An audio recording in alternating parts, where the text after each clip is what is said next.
Hello friends, welcome back to my channel. இது வரைக்கும் நம்ம சேனலில் சப்ஸ்கிரைப் பண்ணலாம், சப்ஸ்கிரைப் பண்ணுங்கள், ஷேர் பண்ணுங்கள், கமெண்ட் பண்ணுங்கள். இன்றைக்கி நம்ம பார்க்கக்கூடிய வீடியோஸ் என்ன அப்படின்னாக்கல, நம்மளுடைய மண்ணில் இருக்கக்கூடிய கார அமிலத்தன்மையை பார்த்தீங்கன்னா எப்படி சரி செய்யலாம் அப்படின்னு சொல்கிறத நம்ம பார்க்குறோம்.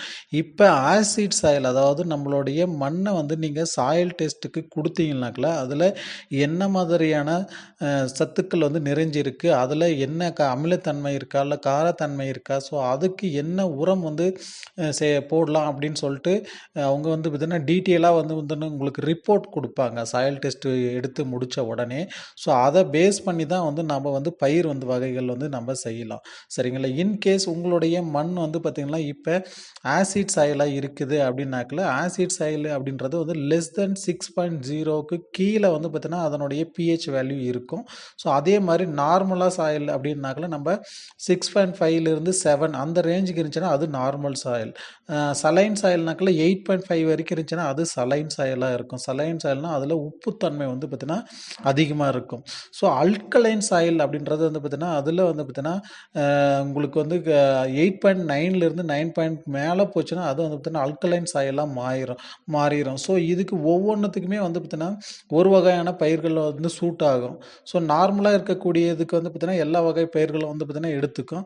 ஸோ அதே மாதிரி லெஸ் தென் 6 கீழே ஆசிட் சாயில் இருந்துச்சுன்னா அதில் ஒரு சில வகை பயிர்கள் மட்டும் தான் நம்ம போட முடியும். அப்போ தான் அந்த பயிர் பார்த்தீங்கன்னா சரியாக வளரும். ஸோ இதில் எந்த மாதிரியான பயிர்கள் வளர்க்கலாம், ஸோ இதை எப்படி நம்ம சரி செய்யலாம் அப்படின்னு சொல்லிட்டு நம்ம இந்த வீடியோவில் பார்க்குறோம். ஸோ பொதுவாகவே பார்த்தீங்கன்னா நம்ம ஆசிட் சாயில் அப்படின்றது பார்த்தீங்கன்னா ஆசிட் கண்டென்ட் அதிகமாக இருக்கக்கூடிய சாயலாக இருக்கும். ஸோ இதில் நாம் போடக்கூடிய பயிர்கள் என்னென்ன அப்படின்னாக்கல, நார்மலாக ரைஸ் போடுவாங்க. கிராஸ் வகை பயிர்கள் பார்த்திங்கன்னா பயிரிடலாம், அதில் வளரக்கூடியதாக இருக்கும். ஸோ அந்த மாதிரி ரொம்பவும் ஆசிட் சாயலாக இருந்துச்சுன்னா அதை பார்த்திங்கன்னா இந்த மேங்க்ரோவ் ஃபாரஸ்ட்டு, ஸோ அப்படி இல்லைன்னா எதுவுமே கல்டிவேஷன் பண்ணாமல் அன்கல்டிவபிள் லேண்டாக தான் இருக்கும். ஸோ அதில் எதை போட்டாலும் வராது அப்படின்னு சொல்லிட்டு ஃபார்மர்ஸ் அப்படியே விட்டுட்டு எம்டி லேண்டாக விட்டுருவாங்க. ஸோ இதில் பார்த்திங்கன்னா நீங்கள் ஆயில் பாம் போடலாம், அப்படி இல்லைனா ரைஸ் கல்டிவேஷன் பண்ணலாம். ஸோ ரைஸ் கல்டிவேஷன் பண்ணுறதுக்கு முன்னாடி என்ன ப்ராக்டிஸ் பண்ணணும், இல்லை இந்த மாதிரி பயிர்கள் பண்ணுறதுக்கு முன்னாடி என்னென்ன ப்ராக்டிஸ் பண்ணணும்னு சொல்லிட்டு நம்ம பார்க்கலாம்.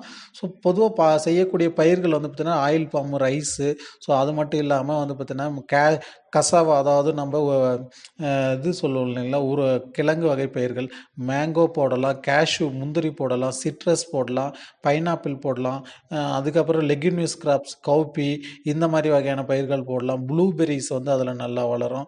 ஸோ இந்த மாதிரி பயிர்கள் தான் பார்த்திங்கன்னா ஆசிட் சாயலுக்கு சூட்டபுளான பயிர் வகைகள். சரிங்களா? ஸோ இதை நம்ம பயிர்கள் செய்கிறதுக்கு முன்னாடி என்ன பண்ணணும் அப்படின்னாக்கல, அந்த மண்ணில் பார்த்திங்கன்னா நீங்கள் லைம் அப்படி இல்லைன்னா டோலமைட் அப்படின்னு சொல்லிட்டு இருக்கும். ஸோ அதை வாங்கி நீங்கள் உங்களுடைய நிலத்தில் பார்த்திங்கன்னா ப்ராட்காஸ்டிங் தூவி விடணும். ஸோ தூவி விட்டுட்டு அதுக்கப்புறம் பார்த்திங்கன்னா அந்த லேயருக்கு ஃபஸ்ட் பயிர் செய்ய போகிறீங்கனாக்கல எல்லாம் ரெடி பண்ணிட்டு அந்த சாயில் லேயர் மேலே நம்ம லைம் ஆர் டோலமைட்டை நம்ம அப்ளை பண்ணுங்கனாக்கல அந்த பிஹெச் வேல்யூ பார்த்திங்கன்னா இன்க்ரீஸ் பண்ணி கொடுக்கும். பிஹெச்சினுடைய அளவை இன்க்ரீஸ் பண்ணி கொடுக்கக்கூடிய வேலையை இது செய்யும். ஸோ அதே மாதிரி பார்த்திங்கன்னா நம்ம விதை விதைக்கிறோம் இல்லைங்களா, அந்த விதை விதைக்கக்கூடிய விதையிலுமே பார்த்திங்கன்னா இந்த லைமை பார்த்திங்கன்னா மிக்ஸ் பண்ணிவிட்டு நம்ம விதை நிறுத்தி செஞ்ச மாதிரி மிக்ஸ் பண்ணிவிட்டு நம்ம விதைச்சங்கனாலுமே அந்த சாயில் பார்த்திங்கன்னா பிஹெச் லெவலில் பார்த்திங்கன்னா இன்க்ரீஸ் பண்ணி அந்த பயிர் பார்த்திங்கன்னா கரெக்டாக வளர ஆரம்பிக்கும்.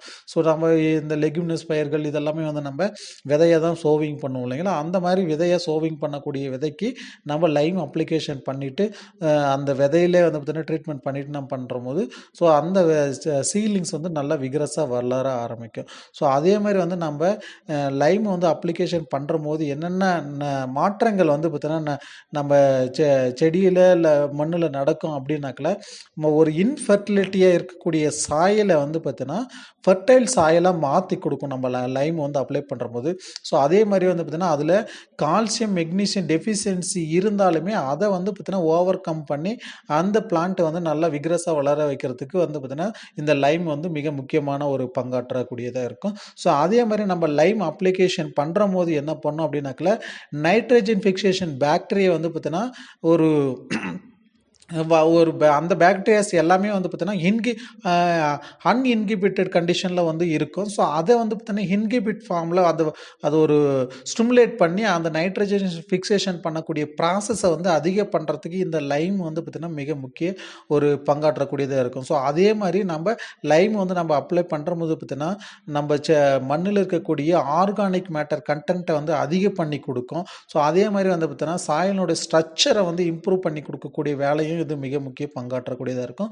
ஸோ இந்த மாதிரி நீங்கள் ஆசிட் சாயலுக்கு லைம் அப்ளிகேஷன், லைம் இல்லை அப்படி இல்லைன்னா டோலமேட் நீங்கள் அப்ளை பண்ணுங்கள். ஸோ எவ்ரி சீசனுக்கு வந்து நீங்கள் அப்ளை பண்ணிட்டு வாங்க. அப்புறம் 1 இயருக்கு 2 இயருக்கு வந்து ஒன்ஸ் நீங்கள் வந்து சாயல் டெஸ்ட் எடுத்து பாருங்கள். ஸோ அதனுடைய கண்டிஷன் எப்படி இருக்குது அப்படின்னு சொல்லிட்டு நீங்கள் வந்து பார்த்தீங்கன்னா ரெகுலராக மானிட்டர் பண்ணிங்கன்னா அதை வந்து இம்ப்ரூவ் பண்ணி நம்ம இது பண்ணலாம். அதே மாதிரி இப்போ வந்து நிறைய இதில் இந்த ஆசிட் சாயல்ஸ்லாம் வந்து வெட்டி வேர் வந்து கல்டிவேஷன் பண்ணி நல்ல ஒரு இன்கம் வந்து ஜெனரேட் பண்ணிட்டு இருக்காங்க ஃபார்மர்ஸ். ஸோ அந்த மாதிரி நியூ ஃபைண்டிங்ஸ் வந்து நீங்கள் போங்க, அந்த மண்ணில் வந்து வேறு என்ன மாதிரியான பயிர்களை வந்து போட்டாக்கள் இன்னும் பெட்டராக இருக்கும் அப்படின்னு சொல்லிட்டு இது பண்ணிவிட்டு நீங்கள் கண்டிப்பாக அந்த மண் வந்து பார்த்தீங்கன்னா அன்கல்டிவபிள் லேண்டில் இருந்து நீங்கள் ஒரு நல்ல ஒரு இன்கம் ஓரியன்டான கிராப் வந்து வளர செய்யலாம். ஸோ இந்த மாதிரி ப்ராக்டிஸ் எல்லாம் பண்ணிவிட்டு நீங்கள் உங்களுடைய அமிலத்தன்மையாக இருக்கக்கூடிய மண்ணை வந்து பார்த்தீங்கன்னா நார்மல் மண்ணை வந்து நீங்கள் கன்வெர்ட் பண்ணி பயிர் செய்யலாம். ஸோ இந்த வீடியோ பிடிச்சிருந்தா லைக் பண்ணுங்கள், ஷேர் பண்ணுங்கள். Thank you farmers.